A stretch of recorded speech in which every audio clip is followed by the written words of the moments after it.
Title: Physical Evil versus Moral Evil in Pseudo-Clementine Recognitions. In the Pseudo-Clementine Recognitions, the distinction between moral and physical evil is central to understanding Peter's discourse on the nature of sin, human responsibility, and the justice of God. The text consistently emphasizes that moral evil arises from the freedom of human will, while physical evil exists as part of God's providential arrangement for the natural world.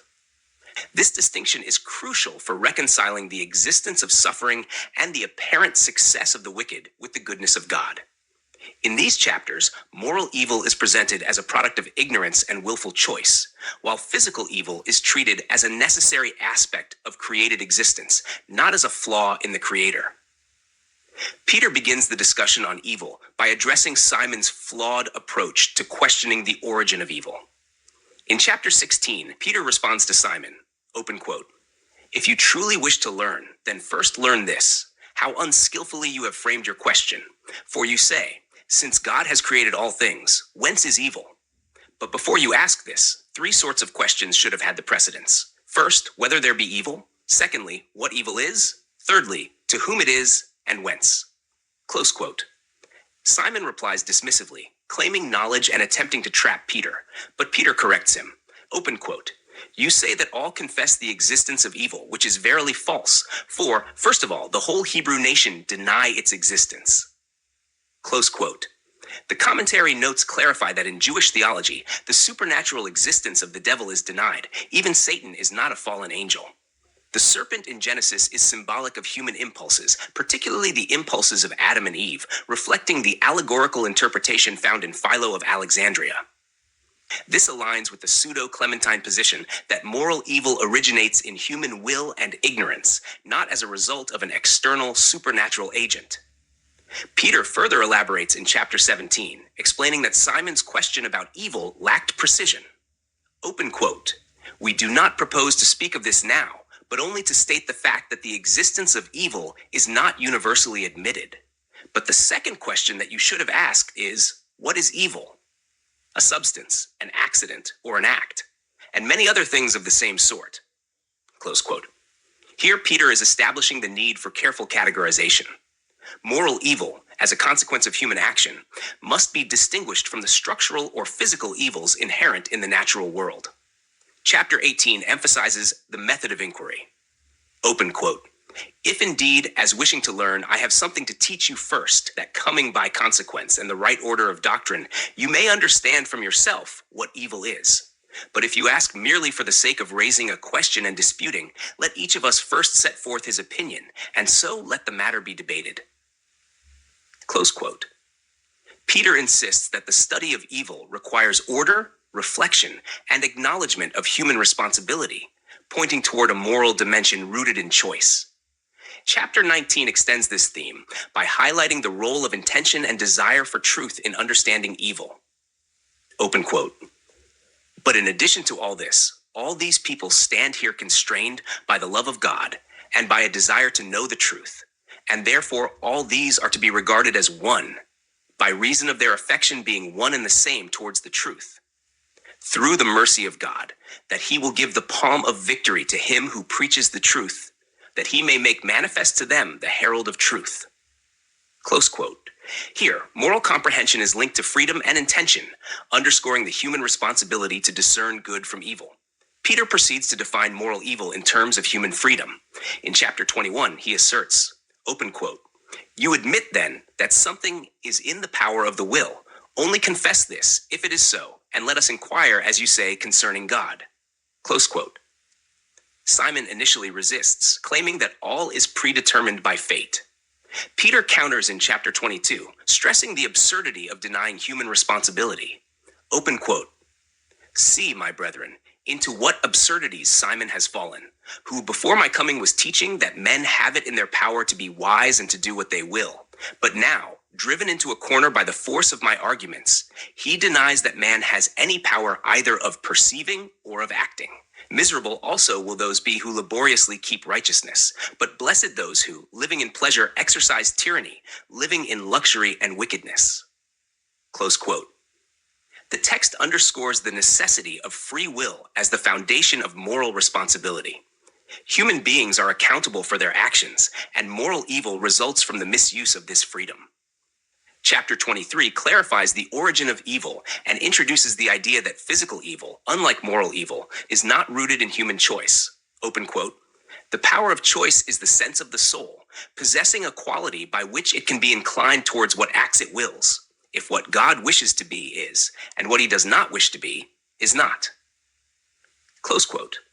Peter explains that while God's will governs the necessary motions of the natural world, humans direct the voluntary motions of their own actions. Moral evil arises when the will and judgment of the mind deviate from righteousness. Peter further distinguishes between moral and physical evil in chapter 24. Open quote. For every motion is divided into two parts, so that a certain part is moved by necessity, and another by will. Those things which are moved by necessity are always in motion, those which are moved by will, not always. But there are other things in which there is a power of will, and which have a free choice of doing what they will. These, as you have said, do not remain always in that order in which they were created, but according as their will leads them, and the judgment of their mind inclines them, they effect either good or evil. And therefore he has proposed rewards to those who do well, and penalties to those who do evil. Close quote. This passage makes explicit that physical processes, such as the motion of the sun and the stars, occur by necessity, whereas moral evil arises from the conscious exercise of human will. In chapter 25, Peter anticipates Simon's objection. Open quote. You say, therefore, if God wishes anything to be, it is, and if he do not wish it, it is not. For some things, as we have said, he has so willed to be, that they cannot be otherwise than as they are ordained by him. And to these he has assigned neither rewards nor punishments. But those which he has willed to be, so that they have it in their power to do what they will, he has assigned to them according to their actions and their wills, to earn either rewards or punishments. Close quote. Here, Peter affirms that God is not the author of moral evil, even though he permits its occurrence. Moral evil is contingent upon human freedom, while God is the author of good and the structural order of the world. Peter also addresses the existence of the visible heaven and its eventual dissolution, chapters 27 to 29. He explains that the temporal and visible aspects of the natural world, including the heaven itself, are not eternal. Open quote. It was made for the sake of this present life of men, that there might be some sort of interposition and separation, lest any unworthy one might see the habitation of the celestials and the abode of God himself.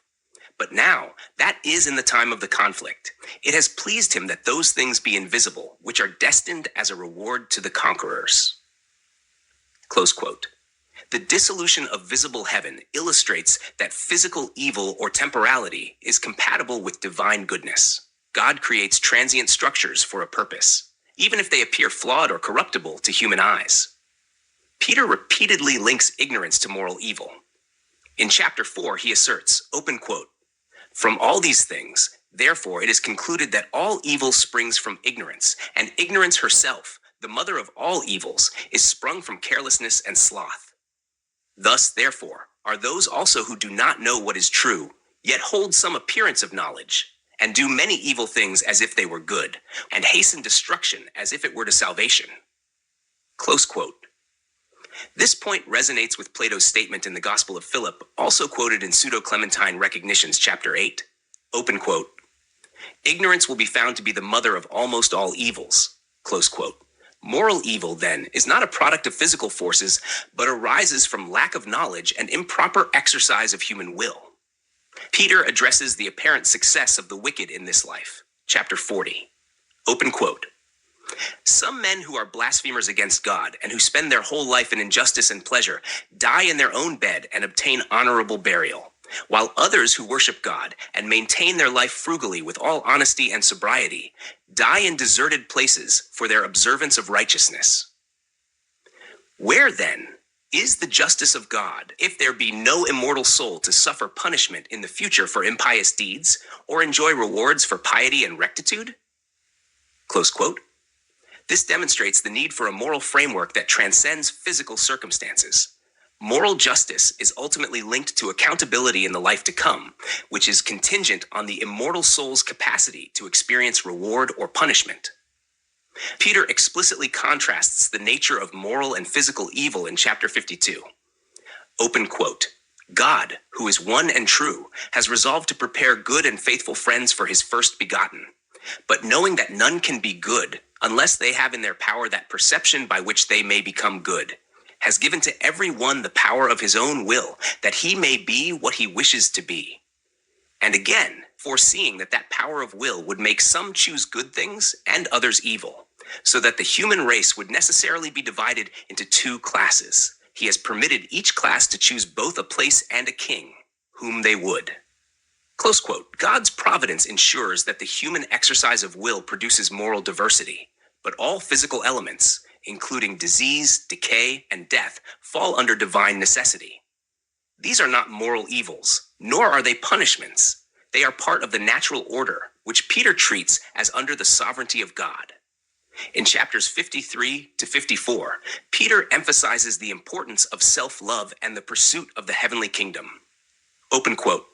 First of all, then, he is evil, in the judgment of God, who will not inquire what is advantageous to himself.